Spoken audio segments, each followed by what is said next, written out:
cope up with the problem of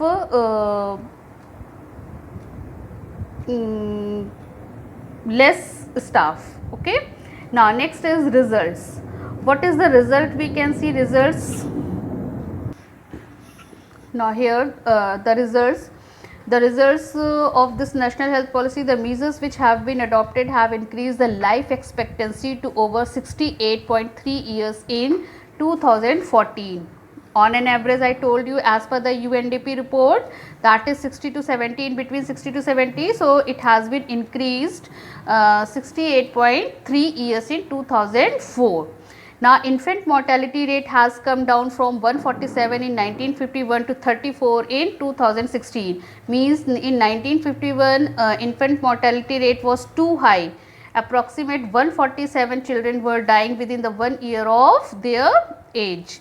But now this has been dropped down and only 34 children die within the 1 year of age as per 2016. So definitely it indicates the positive or the good health status of the country people.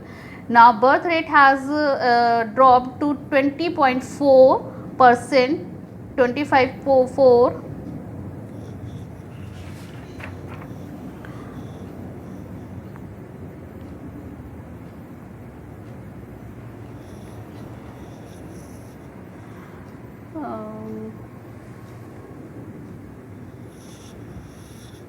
वहाँ तक तो मैंने बोल दिया था.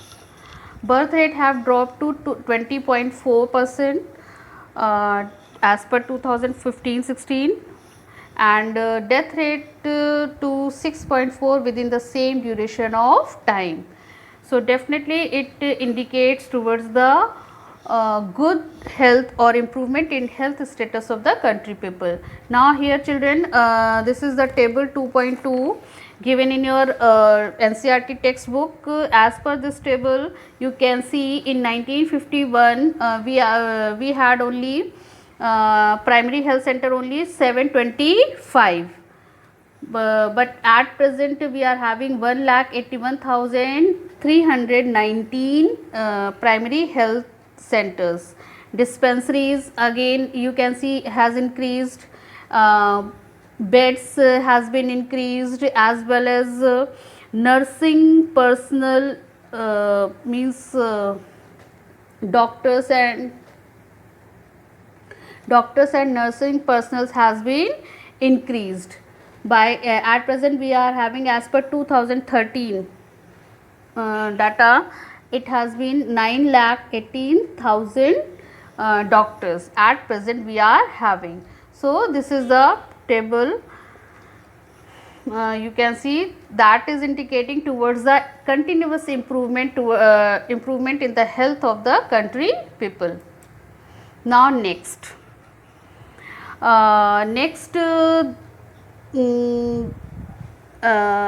pillar or a parameter of quality of population is employment or skill formation.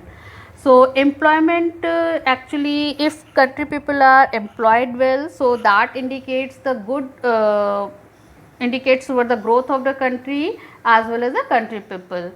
But in this parameter we are lacking behind, and in our country at present number of people are unemployed.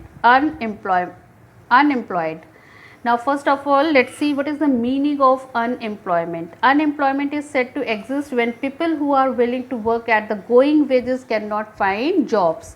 Means people who are willing to work whatever the wages at present are going, means whatever the wages they are getting, they are agreed to work on those wages, but they are unable to find jobs. This is the situation of unemployment. The willingness, here you can see, you have to notice the willingness to work is one of the important factor to define the term unemployment. If people are willing to work at the going wages, whatever the wages is given at present, if they are agreed to work on those wages but still they are not getting jobs, this situation is known as unemployment. The workforce population includes people from 15 years to 59 years. The total population of the country can be classified into two. From 1 year to 14 years, we classified this population as children population, and this is considered as dependent population. The population in between 15 to 59 years of age is considered as the working or workforce population, and this is the independent population. Workforce population because mostly young and adult children, people are included in this population, and they are quite healthy and quite mature to work hard. They are skilled also, they are educated also. So that is why this population is considered productive population or independent population. The third population is above 60 or above 60. All old age, that population is considered as old age population, and that population is again dependent population because due to their health they are unable, age and health, they are unable to work and produce. So this is the second category of the population which remains between 15 to 59 years age. This is the workforce population, and if the people in between this age are unable to find jobs, they are willing, so this population is